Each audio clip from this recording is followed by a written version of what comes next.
दंड वाहेगुरु का खालसा वाहेगुरु जी की फतेह। हाँ, बहुत कृपा बहुत कृपा।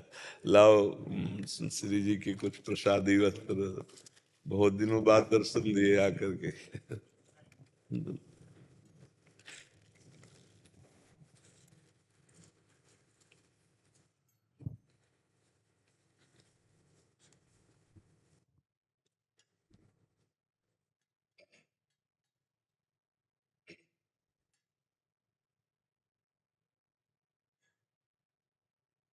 कौन? राधे राम।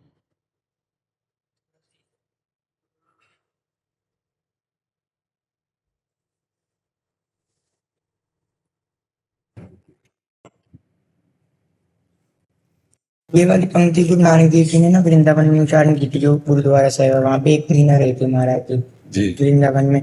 तो यहाँ पे रामलीला का कुछ पूरा था, तो महाराज ने कहा था कि असली में जो है अंदर में मन में राम जी की लीला करो, ये बाहर के तमाशे से भगवान खुश नहीं करने से खुश नहीं होंगे, अंदर के भाव से खुश होंगे। बिल्कुल। अगर अंदर का भाव नहीं है ना तो बाहर से सुख नहीं मिल पाएगा। बाहर की लिए तो बात तो देखो, जो हम बाह्य पूजा करते हैं उसका फल होता है अंतर में घुसना, अंतर्मुख होना। हाँ, ये जितनी भी बाह्य सेवा पूजा तीर्थ याटन, इसीलिए गुरु नानक साहब की वाणी में बाह्य का महत्व नहीं है। बाह्य का नहीं कि आप जट्टा रखा लिए, आप लंगोटी पहन लिए, आप ये कर लिए और अंदर से आप शून्य हो, भजन नहीं है, परमात्मा का निरंतर चिंतन नहीं है।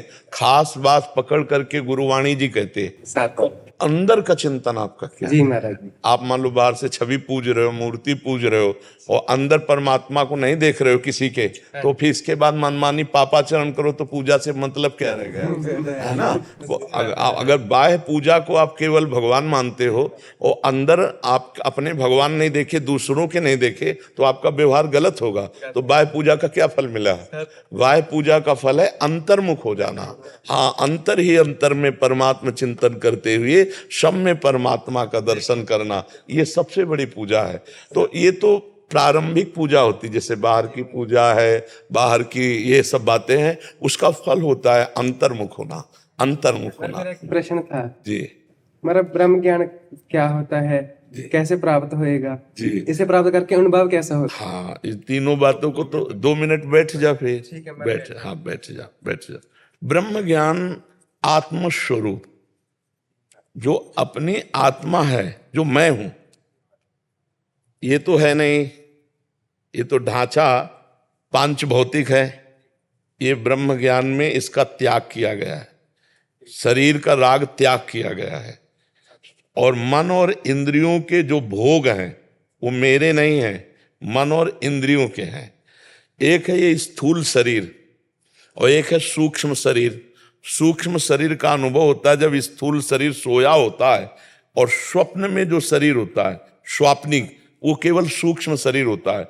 उसमें हम देखते हैं कि अच्छा बुरा, मार पीट, सुख दुख, लेकिन ये स्थूल शरीर तो सैया में आराम से सोया होता है, लेकिन स्वप्न में जो सुख दुख का अनुभव होता है वो होता है सूक्ष्म शरीर से। और फिर है कारण शरीर। कारण शरीर का अनुभव होता है जैसे हम खूब नींद में सो गए गाढ़, फिर हमें आया कि आज 5 घंटे में बहुत सोए, 5 घंटे बहुत सोए, तो जो आत्मा साक्षी है वो उसको अनुभव करा रहा है। तो स्थूल सूक्ष्म कारण, स्थूल जागृत अवस्था ये, सूक्ष्म स्वप्नावस्था, कारण सुषुप्ति अवस्था, और जो तीनों को जानता है साक्षी परमेश्वर, वही आत्मा स्वरूप है और उसको अनुभव करना है। ये तो बात हो गई उसकी। इन तीनों शरीरों से रहित होकर उसका अनुभव करना है, ब्रह्म ज्ञान प्राप्त करना। और उसके अनुभव की स्थिति में पहुंचने के लिए गुरु कृपा अत्यंत अनिवार्य है, क्योंकि इस शरीर से राग छोड़ना बहुत कठिन है। मगर आनंद होता है वहां। आनंद नहीं, परमानंद। हाँ। मतलब परम आनंद और अगाध आनंद, अखंड आनंद, अनंतानंद। हाँ, तभी तो बड़े बड़े संत महात्माओं को, बड़े गुरुजनों को इतना जब कष्ट दिया गया तब भी मुस्कुरा के बोले तेरा किया मीठा लगे। वाहिगुरु का हर विधान सर माथे और परमानंदमय। तो स्थूल शरीर को कष्ट दिया जा रहा है क्योंकि और ये कर्म के अनुसार है नहीं, जी महाराज। ये कर्म साधारण प्राणियों के शरीर पे होता है, समर्थ पुरुषों में नहीं। समर्थ पुरुष ये दिखाए कि हम धर्म के लिए अपने शरीर को शहीद करते हैं।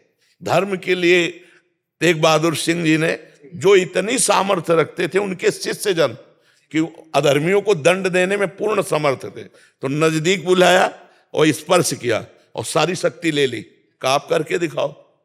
तो ऐसे बोले नहीं, सहना है, बाजार को जरना है। हाँ, हमको ये दिखाना है कि हम अपने धर्म के लिए प्राणों की बाजी लगा सकते हैं। और गर्दन कटवा दी। और इतने सामर्थ्यशाली थे, तन से भी, मन से भी और स्वरूप से भी, कि अगर वो एक संकल्प कर लेते तो विधर्मी सब मर जाते, सब नष्ट हो जाते।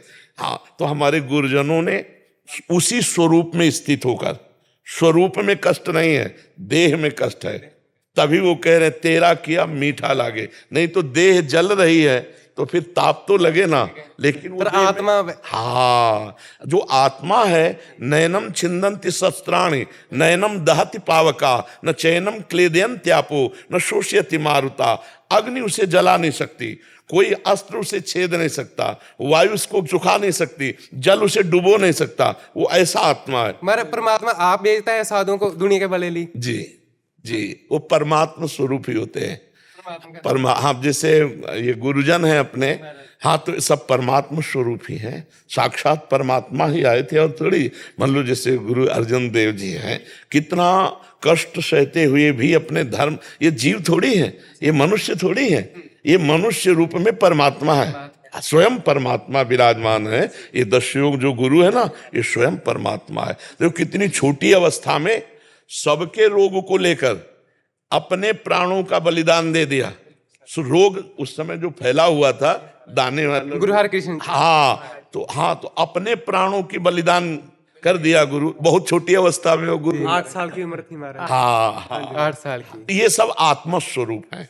हाँ, ये शरीर से ये ब्रह्म ज्ञान प्राप्त, पर ब्रह्म ज्ञान का संबंध जो होता है उम्र से नहीं होता। नहीं नहीं नहीं नहीं नहीं, वो ये तो बचपन में हो सकता है, जवानी में भी, बुढ़ेपे में। हाँ, श्री सुखदेव जी 16 वर्ष की अवस्था के हैं, लेकिन ब्रह्म ज्ञान संपन्न तो हजार वर्ष की आयु के महात्मा खड़े होकर हाथ जोड़कर उनको प्रणाम करते हैं।